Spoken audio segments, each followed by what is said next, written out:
with 71 extras in that game. And Cyprus were a little bit better. Oh, that's going to be out, I think.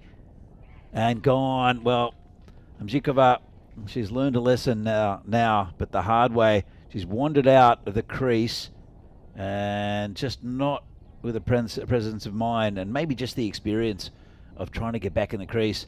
And comfortable decision for the umpire. She goes for 8. Good little innings. And the Czechs lose another wicket.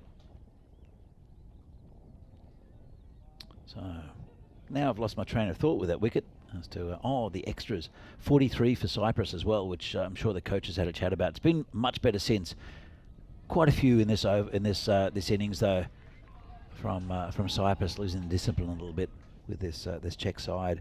It's just all about learning, playing good teams. This is going to be caught. Nice catch there by the keeper. Made a lot of ground. That's the end of Matani, end of the innings. So it was hit in the air, and well done by the keeper to make the ground. She was standing a few yards back, a few meters back behind the stumps. Took a neat one-handed catch, and that's all out for 66. The Czechs. Matani goes for 2. Kunsava is a not out. Good innings from her. We'll see with the ball a little bit later on. And she's a good young cricketer coming up here. Members in our team who's extremely shy and introverted. She just keeps to herself, speaks very little, but she shows it in her game. She's not had a great outing with the bat this tournament, I will admit, except for this last innings. It's very unusual because she always gets runs, but she's done a lot better with the ball, and I'm quite happy because she's one of our few all-rounders that we can rely on for 4 overs and a bit of runs. So definitely Erika. Her fielding's very good as well. Yeah, she's the best fielder in the team, I'd say, apart from Katarzyna, the captain. The way she puts her body on the line, she understands when to put in the dive. She understands when to go for the feet, when to go down for the actual long barrier. So Erika's top class that way. Yeah. And she's still very young. I mean, quite a few of these players are very, very young. Picking up all the things they can. But I think it'll be hard for us to see those improvements in like a month or two. I think it is a process. Yeah. It absolutely is a process. And we mentioned a couple of other names coming through as well. Agreement with the owners of the ground on how much space that we can utilize, because after all, it is their ground, and they would like to do some things on it themselves. And they've been very gracious about the whole place and letting us develop it. And for the complete use of cricket, it's super nice of them to do that, because they could be doing so much more with it. So having come to that agreement, now it's just about how we can adjust. So it's just tucked around the corner and nicely taken single again. Yeah, so how we can adjust it to make it a decent sized field that either juniors or women's can sort of use it. Yeah, absolutely. And it's needed, and what it'll take the pressure off these two grounds as well. Correct. Because here we had Velvari, which I don't know if is still in operation. To look for more venues, so I think that's a good thing, in not the best way. There's definitely talk with some clubs. I know PCC have been talking about it for a long time. So has getting BCC. their own ground. Absolutely. So hopefully it'll happen. There is a lot of farmland, a lot of flat land around, especially this part of Bohemia. But of course, things are getting more expensive in Europe. In the world as well in general.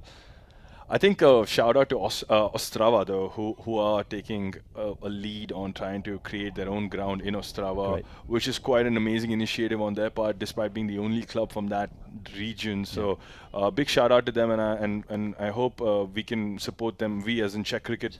I was playing for Barbarians. We were the first team to have 2 sides in the league. Yeah. There was Vinaradi, there was PCC, and Bohemians, and that was it. And quite a few of those sides were from PCC, the original side. The Bohemians split. I think it's a very similar mirror sort of image for the women's domestic cricket as well. And if you see, there was one big PCC women's team, or the PCC Queens, which was the same for men's. And then eventually, life happens, and then some players sort of opted out of that team. And VCC Roses. If it's a good ball, it's a good ball. It doesn't matter who bowls it. I mean, it's tough to play. Yeah, absolutely. I think, a lot of the times, a lot of the men underestimate some of these bowlers, and it's only when you get out there you understand, oh wow, it's not that easy to play. No. Even an Erika or a Sharka or a Yana, And credit must be given to the Cyprus players actually on how well they've adjusted to the conditions, Danny. We know how slow the ball comes in Vinoj, how probably they might be playing on slightly pacier tracks in the sense of the ball coming onto the bat. Not a lot of it. So, but the C Cup will be good. The Yeah. fact that it's men's and women's this year. And this is Chaturani. And that's the series for Cyprus. That's a nice shot to end the series, and for me, Chaturani is the player of the series. We'll find out a little bit later. There's going to be a presentation going on shortly. So yeah, it's congratulations to Cyprus. Job done. Venki, I'll better let you get to your Yeah, players. I just got to shake the opponents off, shake their hands off. Thank you so much for having me in the bubble, Danny. Pleasure talking to you as always. It's been excellent. So, thank you. All right. So, as Venki will go out on the field. We'll see him jog out shortly as players shake hands. Good spirit between these two sides, and it's again learning curve for the Czechs, but it's been good performances along the way. Really nice from Cyprus to come all the way out here. It's a long way, and this series has been played in the right spirit. Some excellent cricket from Cyprus, who'll